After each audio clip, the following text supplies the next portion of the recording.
What's going on, everyone? Take It 3 podcast back here again. Week 5 here on a Tuesday night. I'm still considering it Victory Tuesday. Obviously, big Eagles win on Sunday. Victory Monday carries into Victory Tuesday, especially when we're rolling into Cowboys week. We'll get into that, obviously, week 6 preview. But it was a pretty status quo week outside of really the Packers shitting themselves in London and finally getting figured out on the flat route. I mean, the Bills look good. The Chiefs found a way to come back and beat the Raiders Monday Night Football. Once again, Matt Ryan, Russell Wilson do a hell of a job of putting everybody to sleep Thursday night. Looking forward to this Thursday night. Bears Commanders, another snooze fest. Eagles keep it going, as I mentioned at the top. Only undefeated scares me, but it's another win. Kickers, he warmed up to miss right and then gets into the game and misses right. Hell of a job. Week 5 is a wrap. How are you feeling coming off of week 5? Pretty status quo. The good teams kind of showed out and did what they had to do this week, I'd say, besides the Packers, to be honest. Yeah, I would agree. Pretty much the results I expected. The ones disappointing for me, Jags. That's really the only one that I really thought was going to win and didn't win. And then Lions losing wasn't disappointing. The fact that they didn't score a single point was disappointing, but pretty much status quo for the week. And I don't think the Cowboys beating the Rams was surprising at all. So yeah. Yeah, I mean, Jared Goff, not the Rams, the Lions. Yeah, I don't know what's happened to them, man. They could score points. They're losing score-a-thon games, and then this week just get absolutely clamped. Jared Goff returns to form. The offense looked just nothing. They get zapped pretty much. But let's jump into the first topic of the week, of the recap of this week. The NFC East, man, it's hard to ignore, right? The Giants are now 4-1. The Cowboys are now 4-1. With the Eagles 5-0, are they the best division in football right now? You have to say yes, right? Through 5 weeks, we have two 4-1 teams, one undefeated team. And yes, the Commanders are 1-4, but they already have 2 division games. So they lost two of their losses are from these very good division games. I mean, on paper, you have to say yes. I do think other divisions, it's like the AFC West, I still think it's kind of interesting. The NFC North, but on paper, you have to go with the NFC East. The Giants have figured out a way to be 4-1. They beat the Green Bay Packers. It's been very impressive. I remember saying in the preview, I wouldn't be surprised if the Giants. I would be surprised, but I gave them a shot to bounce back and kind of win this division. I'm definitely surprised at 4-1 through 5 games. I give a ton of credit to Brian Dable. I still don't have a lot of faith in Daniel Jones. I think they're very limited. I don't think New York's still a great football team. I think Dallas has the potential to be very, very, very good with Dak coming back, and then Phillies look great. So it's how can you say any other division's been better than the NFC East so far? I don't think you can. Yeah, NFC East off to a red hot start. We got made fun of for so long. People calling us the worst division. Teams don't deserve playoff spots. Now we got 3 quality teams, at least record-wise, as you mentioned. Giants, kind of fluky. I mean, they're just finding ways, right? Daniel Jones did an amazing. He's gutsy, though. Ankle, bloody hand, beat up, goes into London, finds a way to beat Aaron Rodgers. Obviously, you got to tip the cap. I hate the Cowboys to death, but you got to tip the cap to Cooper Rush. I talked to multiple Cowboys fans at work, and it's they could easily been 1-4, but that guy found a way. The offense found a way to get back to basics and just win football games. Anyway, wins are wins at the end of the day. And then obviously our Philadelphia Eagles doing it every way. Not the greatest performance, kind of offense stagnated Sunday, but to still roll out of Arizona, a trappy game going across the country after playing in the pouring rain 2 weeks ago. To start 5-0 is huge. So yeah, you could still argue. I'd probably still say the top 2 of the AFC West, Kansas City, LA, is probably what I go with. But it's hard to ignore these 3 teams starting out this well into the year. Will it keep up? Who knows? As you mentioned, one other point just with the Cowboys, I don't have another slide for this, but do you think Cooper Rush earned a start for the Sunday night game against the Eagles? Because I was talking with a Cowboys fan at work. I said it's hard to take it away, right? Why rush Dak back? It's been working.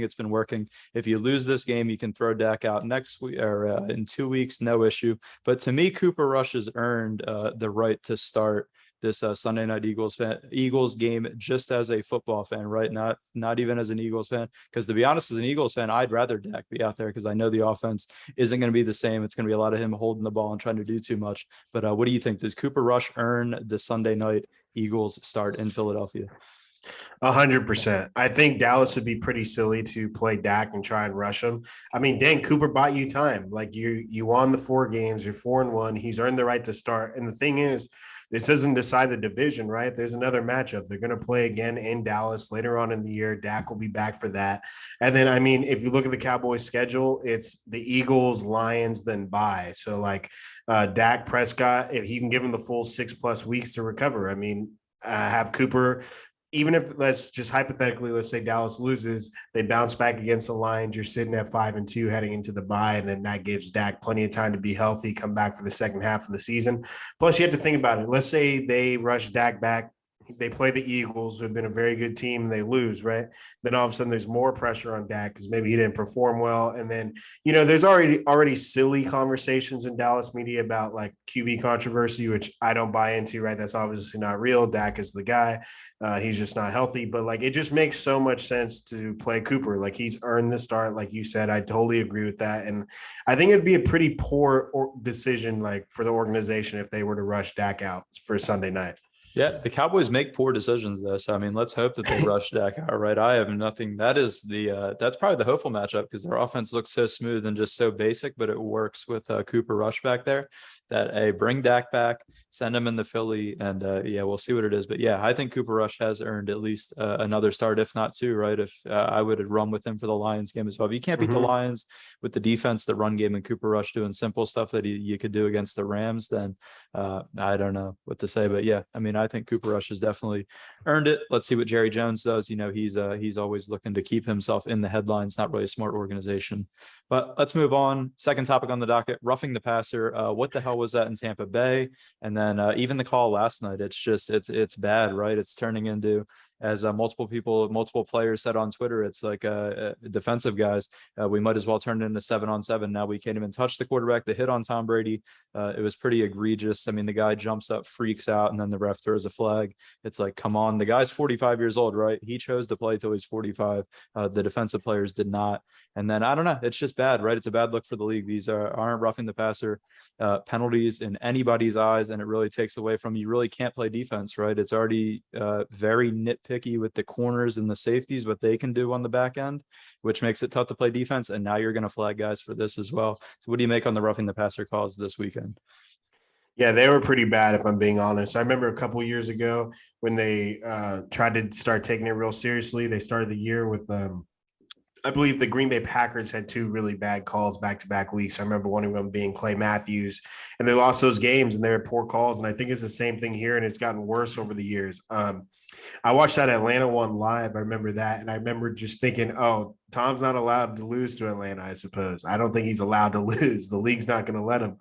It was just a terrible, terrible call. Like I think these are the kind of calls that like ruin the integrity of it. Like it makes you feel like the league won't let Tom lose to the lowly Atlanta Falcons this year.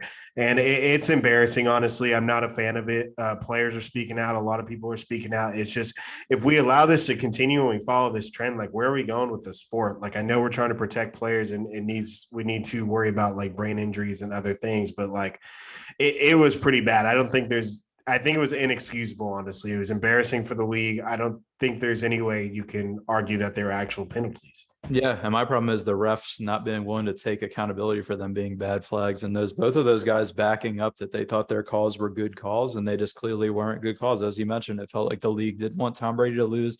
They needed him to be 3-2. They needed to kind of keep that narrative 45, the GOAT, and he has to have a good record. Can't lose to Marcus Mariota and Arthur Smith. So yeah, it's a bad look. And yeah, as I said, I mean, if we're going to be calling penalties like this, you might as well have the quarterback wear a red jersey like they do in practice and just two-hand touch them, right? There's no point. If defenders can't play defense, as I said, we're already stripping the defense down so much to make it such an offensive heavy league that, I mean, it's come on, like you got to be able to hit the quarterback. I mean, what's crazy is the slam on Tua, I don't think got flagged at all, right? That knocked him out. That was a legitimate, like, vicious body slam. Like, I could have seen that getting thrown as a flag, but these guys, I mean, Tom Brady literally got takedown normal. He tries to kick Grady Jarrett in the groin after he gets taken down because he's upset that he got sacked, and then Grady Jarrett gets flagged. So it's like, I mean, come on, guys. And then the body weight thing, it's like garbage. Like, it's grown men playing football. It's physics. What are you supposed to do with your weight? And I'm glad you brought up the Tua thing, because it's like, I think the public has a really poor taste in their mouth from that Thursday night game with Tua. and it's like feels like they're almost trying to make up for it. But these aren't things that you like make up for like down the road that you messed up. You just admit you messed up and move on. But I feel like the league has a hard time doing that because if you remember, after the Saints had that terrible pass interference call in the NFC Championship game, the following year they ruled that like they could challenge rulings on the field, and throughout that year there was obvious ones that should have been overturned, and every time they challenged, the refs never changed their call. So they basically would never admit when they're wrong, even when they were wrong. So it's like, if we're going to add these rule changes and try and correct calls, but the refs are being like emotional humans, I would say, in that situation, don't want to admit they're wrong when clearly they were wrong in some of them. I don't know what we're even doing. What's really the point if they're not going to be able to say they made mistakes? Yep, they're guys that couldn't play at this level. It's with all of them, umpires and baseball guys that couldn't cut it at this level, and they're just they're coming back to kind of get their say. People don't show up on Sunday or Monday nights to watch the zebras throw flags. And I saw people mention, make these roughing the passer calls reviewable. But yeah, I mean, it's going to be the same thing as the pass interference, right? They're going to review them, come back. You got to have I guess like an outside guy in the booth that kind of makes that call, take it out of our ref's hands. That's on the field, and kind of have somebody at a neutral location from a video room make that call, I'd say. But yeah, something has to give, or we might as well just put them in 7-on-7. It's going to turn into flag football in the next 5 to 10 years. But let's keep it rolling. Sunday Night Football, Ravens, Bengals. Obviously, Justin Tucker, hell of an interview after the game, to be honest. Hilarious interview. The man's a system kicker. The hold. He's talking about the hold, first game winning hold. He boots it through. Is there ever really a doubt when Justin Tucker lines up over a game winning field goal? Not really. One of the greatest kickers of all time, if not the greatest. But what do you make? I mean, the Bengals lose again. They fall to 2-3. Ravens pull one out, big one. They didn't kind of blow it away at home again. They get a big, much needed home win. And what do you make about Jamar Chase? Kind of slow start, right? The Bengals play calling. They can't seem to scheme him open for many explosive plays. You see Kirk Cousins, Kevin O'Connell and the Vikings. They're playing that shell coverage on Justin Jefferson, but they're able to scheme him open. So Zach Taylor really, they got to find somebody that can call plays, right, to get Jamar Chase going, because that's really what carried their offense. T. Higgins and Jamar Chase last year, getting out down the field. They got to find a way to break the shell coverage. Teams are finding ways. So it's time for Zach Taylor to either give up play calling, I'd say, or figure it out. Yeah, I'm right there with you. So this game was not surprising in the way it went at all. Like AFC North divisional battle came down to a field goal. Shout out Lamar and the Ravens. They really needed a good close win, fourth quarter at home. Like, I think this was really big for the Ravens, so good for them. But like, I'm really not surprised with how it went, just because it's going to be close. But like I think you pretty much nailed it when it comes to this Bengals offense, right? Joe Burrow even said in the post-game presser, like, if this is how defenses are going to play us, we got to take what they give us, right? This is what we have to do to move the ball. We can't get, throw it over top. But it's like, I think you're right with the Zach Taylor and the play calling things. You got to find ways.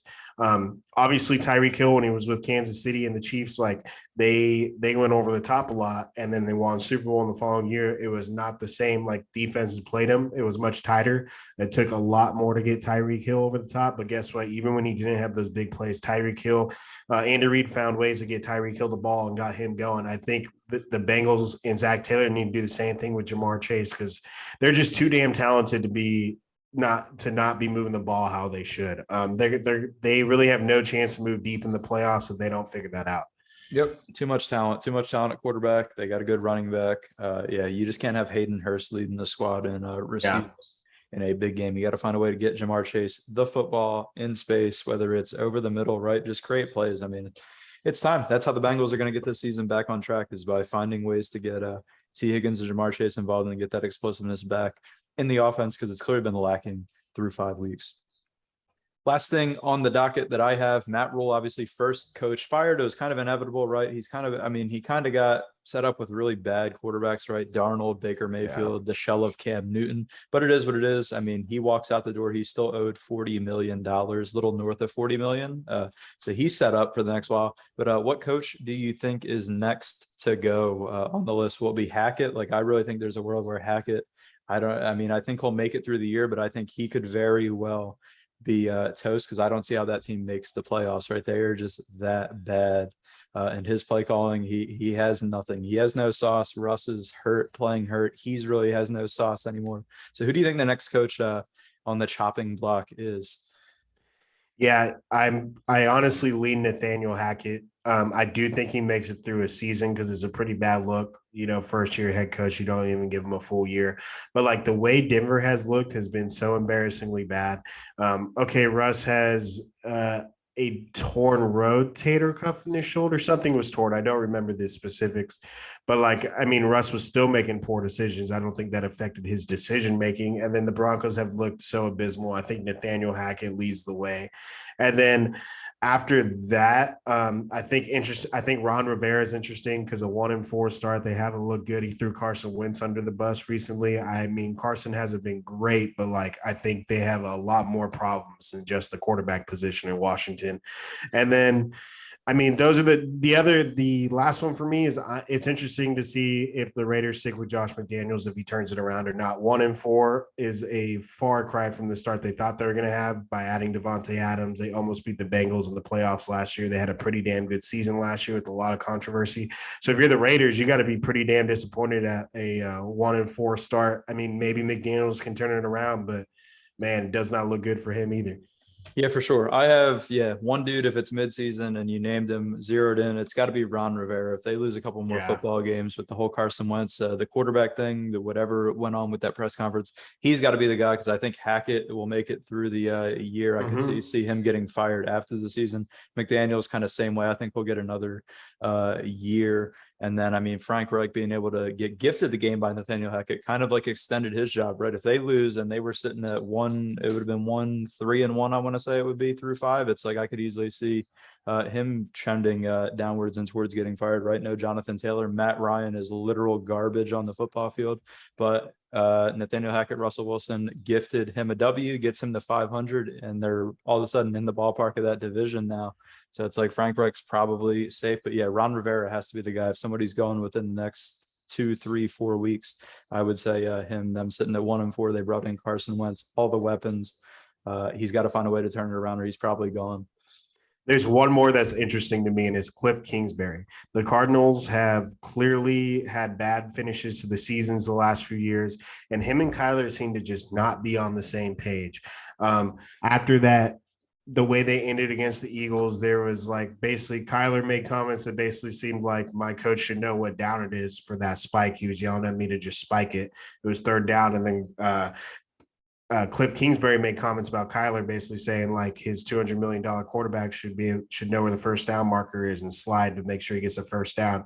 Because Kyler slid a little early, that was a mistake on his. But like seeing these two guys just not on the same page, Arizona has not looked good at all this year. They had a terrible finish to the year, and Arizona just gave all the money to Kyler, so they're obviously going to side with Kyler and pick their quarterback. So like Cliff Kingsbury, I think he makes it through the year, but I don't know if he's coaching this team next year.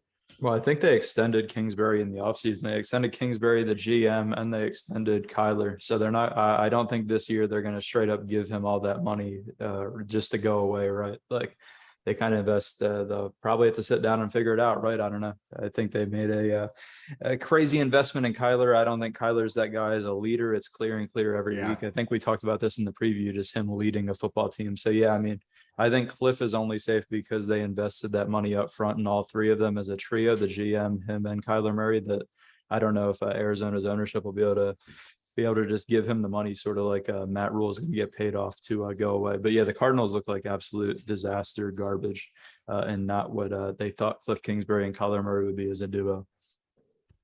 I mean, that's all I have on the docket on the slides. Any kind of other week 5 things? Here's our spread pick results from this week. Any other things that really stood out? I mean, we didn't really talk Packers, but the Packers looked like shit. I don't know. They just don't have anything to attack defenses down the field. It's all flats, flats, flats, and running. I mean, honestly, if I'm sitting back looking now, I said this to somebody at work. I think Aaron Rodgers made a mistake taking that much money. I think Devontae Adams made a mistake wanting to dip, because obviously neither of those two the Packers offense doesn't look the same. And I've already seen, you got Devontae Adams shoving cameramen after football games, little frustration boiling over. You got a guy who went to the NFC title, multiple playoff appearances with Aaron Rodgers and the Packers. And he's looking at, he got a lot of money. You get to stay in Vegas, but at the end of the day, I think he wants to be in the playoffs and win a Super Bowl at some point in his career. And So I could say those guys made a mistake. The Bills did what they did. You know what I mean? So any other games that stood out to you this week? We kind of got screwed by the Dolphins too with Teddy.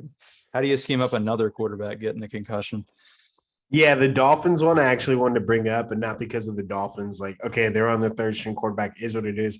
But like the Jets, they looked good. I know like third string quarterback, but they were the high points of the week. They scored 40 points. I don't think anyone saw that coming. They're 3-2. Just good job for the Jets. Like they haven't looked good in a long, long time. All of a sudden, both New York teams are above 500. It's a weird time because I think both of those teams are not that good, honestly, but here they are. They're winning their games. So that was pretty interesting. That one stood out to me. Big one. Yeah. I guess the only other one I got is Chargers 2.5. They win by 2. I mean, thanks Vegas is pretty much what I say about that. I mean, the Browns could have won, right? I had Jacoby Brissett. I didn't get to catch it because it was early window, but kind of sold the bag on that. But I mean, that's all I got. Jags, they look disappointing, pretty sad. 6 points at home to the Texans, who we said were one of the worst teams in football, tanking with Lovie Smith. That's a pretty embarrassing loss. Seahawks, Geno Smith. I mean, they lose, but is Geno Smith like is he something? Like he's slinging the rock around? He looks better than Russell Wilson. It's hilarious. They get rid of Russell Wilson. Geno's in there just playing free football, throwing the ball around, having a good time. And I don't know. Geno might be a legit starter in this league. And to be fair to Geno, like all his years starting, the New York Jets were an abysmal organization. He had no real weapons. He made pretty good throws. He had incredible accuracy at West Virginia. Then after that, he never really got a chance to be a real starting quarterback. He went and sat behind Phillip Rivers. Then he sat behind Russell Wilson for a little bit. He made some starts for Russell when Russell missed last year, and he looked good. And like, yeah, shout out Geno, man. He's playing good football. He's always been accurate. He's got real weapons. This is like his first real chance in the NFL, I feel like. I do not count the Jets' tenure to start. It was so abysmal. So, yeah, shout out Geno, dude. He's doing well. And real quick, just for our spread records through 5 weeks, Brandon, you are at 37, 37-1, and I'm sitting at 36-39.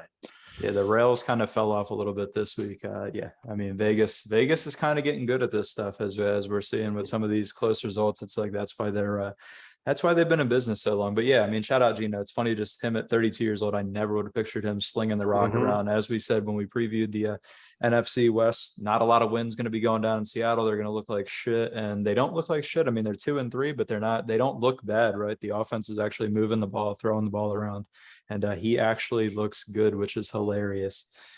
It really looks like they won the Russell Wilson trade, which I'm pretty confident like anyone outside of Seattle did not believe that heading into the year. So like I got to give a lot of props to Geno in Seattle so far. Yeah, hilarious stuff. But I mean, that's gonna do it for this week 5 recap. Thank you for tuning in. Please like, subscribe, comment, drop any feedback in the description or add us on Twitter. As always, Spotify link will be in the description of this video if you're audio only. And yeah, we'll be back in either Wednesday or Thursday to kind of break down week 6, heading into Cowboys week, Eagles, Cowboys. We got some big week 6 matchups to break down and talk about.